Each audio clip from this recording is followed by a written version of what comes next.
Came back on the morning wake up 1320 WILS. I'm a little bit old fashioned, maybe a lot of it in some areas, and I happen to think that the kids that come from two parent families in general that are stable are going to have a better chance at turning out okay. That's what I think. That's no knock on single moms, or in that instance, single dads, single parents, if you will, because that a lot of times there's no choice for those folks involved. That it's what they have to do. They do their duty. They do it out of love and all of the above. I get it. But given a choice, I would say one is preferable to the other. Do numbers bear that out? Well, I mean, I'm going to quote a study done in Europe here now from the Center of Expertise on Gender Dysphoria at the VU Medical Center, University Medical Center in Amsterdam, the Netherlands. Their study says they looked at single moms and two-parent families and said kids turn out just fine from the other. Now, is it a big enough study? Is there a difference between European families and families on this side of the pond? Let's talk about it this morning with parenting specialist Maria Lucé, who's back on the show. Maria, good morning. Thanks for being here. Good morning. Always love being with you. And your intro was perfect because you stated where it was from, because there's always new studies coming out, right? Right. This new study says this. Well, if you talk to two people, whether you or 2,000, that makes a difference. And they looked at 69 single mothers by choice. And that's the key word, is by choice. Okay. And because when I mentioned on the intro, there are a lot of reasons people can be a single mom, but only one of them is by choice. The other would be not by choice, and for a variety of reasons there, right? Exactly. This study did not look at, because, look, the statistics show over 50% divorce rates. So there are single moms and single dads out there doing their best.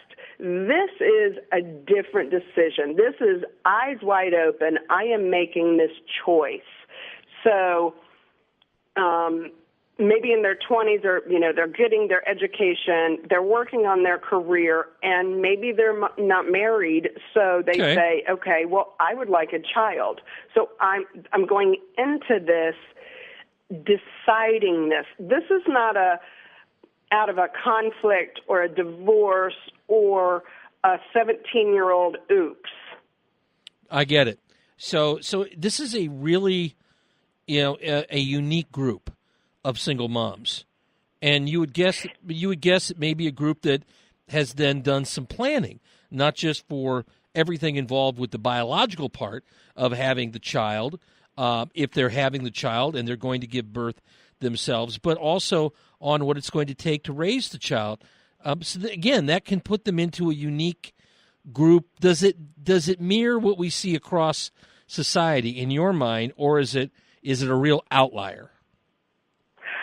I don't know that it's necessary. I don't think it mirrors society, especially on this side of the pond, if you will.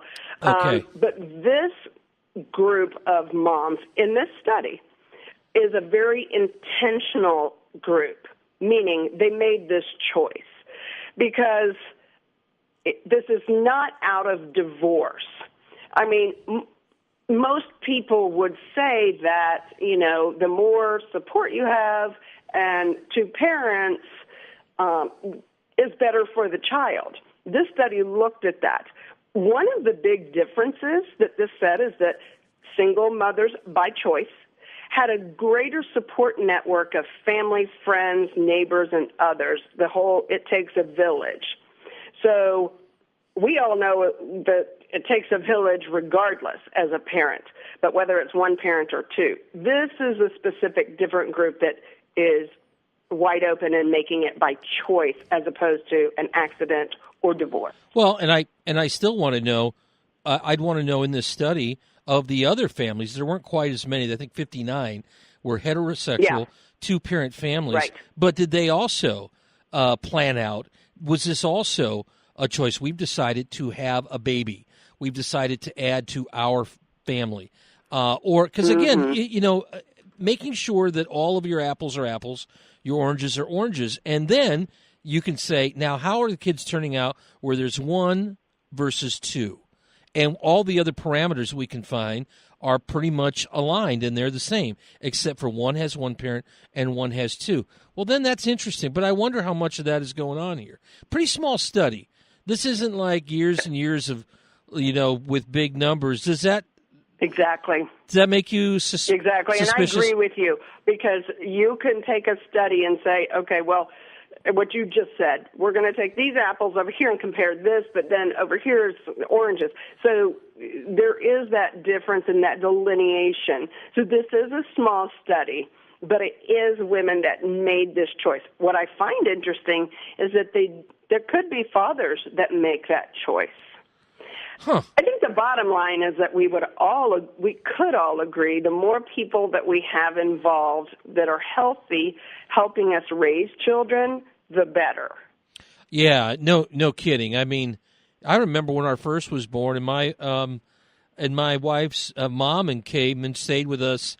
Oh boy, the in-laws are coming. No, I mean, it's crazy with a baby. We're excited, but boy, we were up to our eyeballs in not knowing what the heck to do. And her mom came and stayed for a while. It was a godsend. You know what I mean?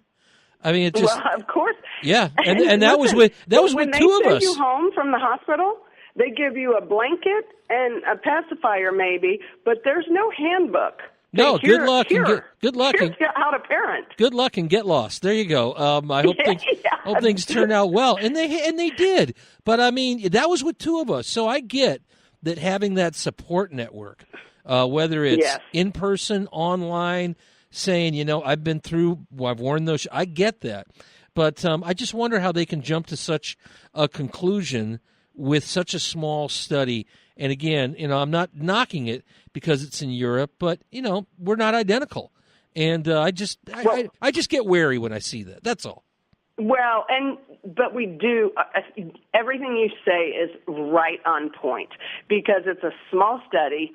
It's in a different country. Okay, it's not years of looking at it, and it's not thousands and thousands of these instances.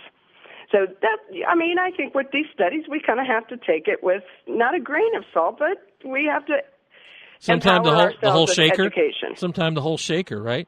Don't go high sodium. Just open it and pour it on the table. Yeah, throw one over the shoulder first for good luck. Maria Lucé, parenting specialist. Maria, where can we find you online? I am online at theempoweredmom.com, on Facebook, The Empowered Mom page, Instagram, The Empowered Mom, Twitter, The Empowered Mom, just basically The Empowered Mom everywhere. Man, The Empowered, I like that. The Empowered Mom everywhere. That could be a handle, too. Maria, thanks for being here as always. Appreciate the chat.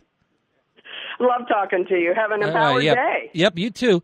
You too have an empowered day. She puts that quite well. And, I'm not knocking the study. I'm just saying, maybe it is what it is, and we won't make too much about it, what its long-term impact might be. Such a small study. Maria Lucé, our guest, 1320 WILS.